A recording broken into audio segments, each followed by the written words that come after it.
On ne peut pas dire que ce soit quelqu'un qui s'impose comme un chef de groupe, qui ait du leadership réel sur les autres députés, que ce soit ses collègues de groupe ou ailleurs. Il s'illustre par exemple pas particulièrement à la tribune. En revanche, très vite, lui est reconnue une grande compétence technique. Il a cette réputation de technocrate, de quelqu'un qui connaît bien ses dossiers et qui a un certain allant, qui a aussi un côté innovateur dans les matières qu'il connaît parfaitement, donc en inspecteur des finances. Quand le général de Gaulle revient aux affaires, donc après 58, Giscard, assez vite, deviendra secrétaire d'État, puis ministre des Finances. Il le sera également de Georges Pompidou. Lorsque Pompidou meurt prématurément en 1974, Giscard fait partie de ceux qui pourraient reprendre le flambeau de la droite.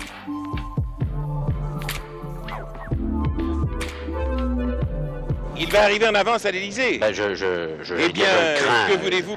Il va être accueilli par M. Pierre Messmer. La cour de l'Élysée est pratiquement vide et que sur le perron, M. Alain Sommer. De ce jour date une ère nouvelle de la politique française. Que c'est sans conteste le président de la Ve République qui aura le plus profondément, le plus significativement changé la société. Pourquoi? Parce que Giscard, il est obsédé par mai 68, par la crainte que ces événements ne recommencent, que cette société qui se sent encore un peu trop corsetée reprenne le chemin de la rue. Et donc il sent bien qu'il faut donner de l'air à cette société qui avance. Ça passe par beaucoup de choses. Par exemple, abaisser l'âge de la majorité de 21 ans à 18 ans.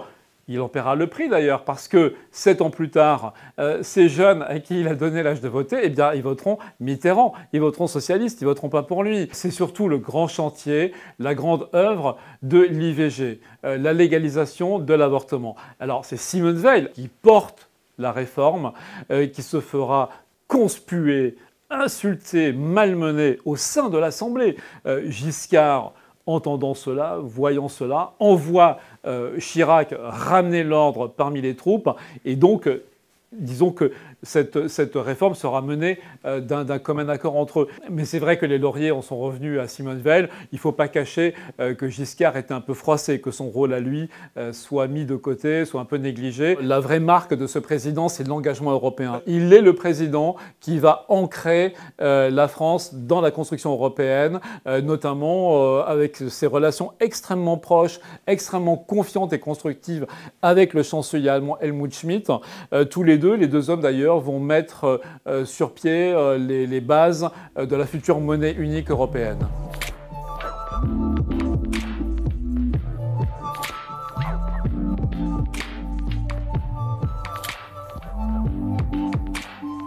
Alors l'énergie nucléaire, c'est une forme d'énergie de substitution pour les pays qui n'ont pas d'autres ressources.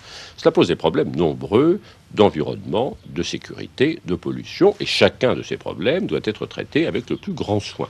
Autrement dit, c'est un arbitrage à effectuer entre le besoin français d'énergie, que personne ne peut nier, et le fait, bien entendu, que tous les aspects de la solution de ce problème doivent être soigneusement traités. On peut dire que nous avons commencé à le faire.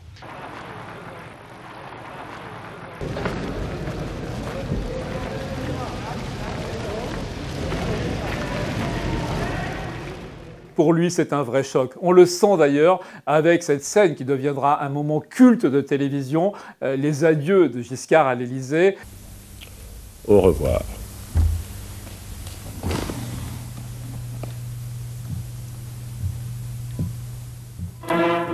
Ça donne à cette scène un côté unique qui sera moqué pendant des décennies. Alors de manière assez amusante, Giscard lui-même, quelques années plus tard, il dira « En fait, j'avais mal calculé la distance entre mon bureau et la porte de la sortie ». Donc quand il quitte l'Élysée, il a 55 ans, il a encore, pourrait-on dire, toute la vie devant lui, et il ne sait rien faire d'autre que la politique, et donc il va retomber très vite dedans, et il va vraiment refaire tout le chemin à l'envers, se faire élire au niveau local, et puis la présidence du conseil régional Auvergne, avec laquelle il va continuer à peser dans le jeu politique pendant des années.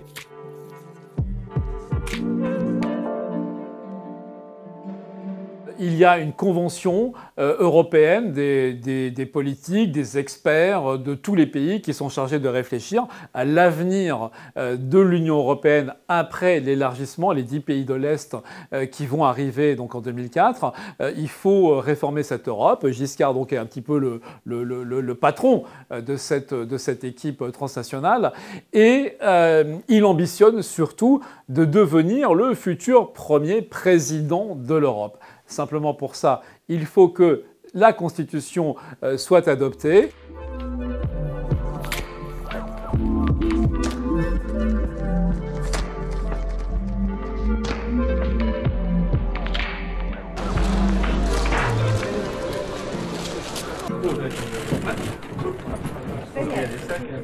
Ce n'était pas du tout une chose que je prévoyais parce que ma ligne de vie n'était pas celle-là. J'étais scientifique, ministre des Finances et puis ensuite dans la vie publique française. Ça ne menait pas à l'Académie française.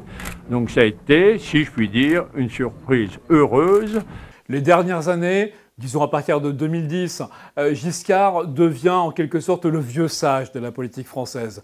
Il est dans son hôtel particulier de la rue Bénouville, dans le 16e arrondissement, où on va le voir.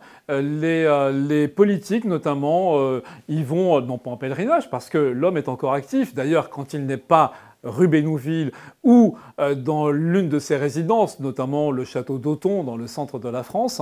Il donne des conférences très bien rémunérées à travers le monde entier. C'est un homme qui voyage beaucoup en Chine jusqu'aux années récentes. Il est par exemple assez proche de l'ancien Premier ministre de François Hollande, Bernard Cazeneuve. Et bien sûr, quand il est candidat, mais également une fois président, Emmanuel Macron. Emmanuel Macron, c'est amusant d'ailleurs, parce que quelque part, l'entourage de Giscard confie que Giscard avait été un petit peu agacé que Macron lui ait ravi son titre de plus jeune président élu de la Ve République.